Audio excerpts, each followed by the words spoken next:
Laut menyediakan beragam manfaat bagi kebutuhan warga pesisir Rajuni. Tidak hanya biota laut, namun juga tanaman yang tumbuh di dalamnya. Terbatasnya lahan tanah dan kesulitan sumber air tawar di Rajuni membuat sayur mayur sulit tumbuh. Untuk mencukupi kebutuhan serat, lahi-lahi menjadi alternatif. Nah, ini tadi ibunya dapat. Tapi ini bukan lahi-lahi yang dicari, ini belum jadi. Jadi ini masih muda ya Bu ya, itu masih jadi daun-daun. Tapi nanti kalau misalnya sudah besar dia akan berubah menjadi seperti ini. Tuh, nanti akan berbuah, terus ini yang akan diolah ya Bu ya. Kalau yang ini belum bisa. Lahi-lahi merupakan golongan alga hijau jenis Caulerpa lentilifera yang biasa disebut juga anggur laut. Lahi-lahi biasa tumbuh di laut dangkal bersama dengan lamun. Ini karena cari lahi-lahi ini cukup sulit di air yang keruh dan juga hampir mirip sama lamun. Jadi kalau masyarakat di sini punya cara untuk mengatasinya. Kalau di sini pakai serbuk kelapa yang sudah diparut, kelapa-kelapa yang diparut terus ditebar. Katanya sih ibu-ibu sini bisa melihat. Tapi kalau saya sih enggak Bu, tuh sama aja. Gimana Bu? Coba, nih udah ditebar tadi. Gimana coba ajarin saya? Ini saya nggak bisa ngelihat tetap. Mana? Matanya harus jelalatan. Aduh. Serbuk kelapa yang disebar akan menempel pada sela lahi-lahi yang ada, sehingga mudah untuk membedakan lamun dengan lahi-lahi. Ketika air semakin tinggi, para pencari lahi-lahi biasanya menyudahi pencarian karena penglihatan yang semakin terbatas untuk menemukan lahi-lahi dan agar tidak terjebak air pasang. Lahi-lahi tidak bisa bertahan lama setelah diambil karena sebagian besar kandungannya adalah air. Oleh karena itu, biasanya masyarakat hanya mengambil secukupnya. Nah, ini kayaknya udah cukup. Kita cari lahi-lahinya. Habis ini saya mau olah ini menjadi sayur yang memang sangat unik di sini, namanya lahi ya Bu ya? Lahi-laha. Lahi-laha. Laha-lahi. Habis ini saya mau ikut ibu-ibu untuk olah bahannya. Ikuti jejak saya, jajak petualang. Ayo Bu.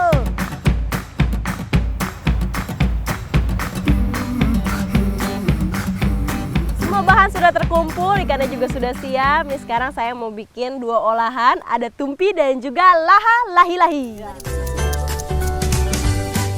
Olahan pertama yang akan saya buat adalah tumpi-tumpi dari ikan katamba hasil jaring samba. Setelah dibersihkan, ikan katamba kemudian dibakar.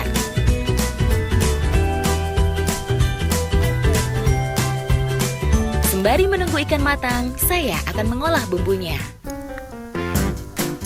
Bumbu yang diperlukan adalah mangga yang sudah dikeringkan, serai, telur, bawang merah dan putih, garam, merica, dan kemiri. Semua bahan ini dicampur dan ditambahkan kelapa yang sudah diparut.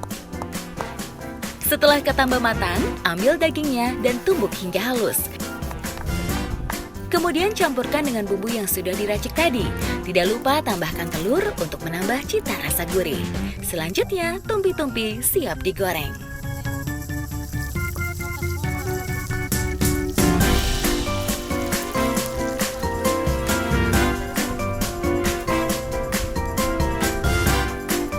Ya, copot Bu. Ya, tidak seperti tumpi yang menggunakan banyak bumbu dapur. Kalau laha hanya menggunakan bawang, kelapa dan juga merica ya Bu ya, untuk dijadikan bumbunya. Nah, tapi sebelumnya di sini yang berbeda adalah bawang merah dan juga kelapanya harus dibakar terlebih dahulu supaya katanya aromanya lebih keluar dan cita rasanya berbeda. Saya jadi penasaran. Tapi ini tunggu lama atau sebentar aja? Sebentar aja. Ini udah wangi nih Bu, yang bawangnya kayaknya deh. Sebelum diolah, lahi-lahi harus dicuci untuk menghilangkan rasa asin. Kemudian tambahkan semua bumbu dan diaduk rata. Kelapa bakar juga akan menetralisir bau amis pada lahi-lahi. Lahi-lahi sengaja dibiarkan mentah tanpa dimasak karena akan hancur jika terkena panas. Selain kaya vitamin A dan C, lahi-lahi juga mengandung mineral 10 kali lebih tinggi dari sayur pada umumnya. Kandungan kalsium, zat besi, dan magnesiumnya juga tinggi, sehingga baik untuk kekuatan tulang.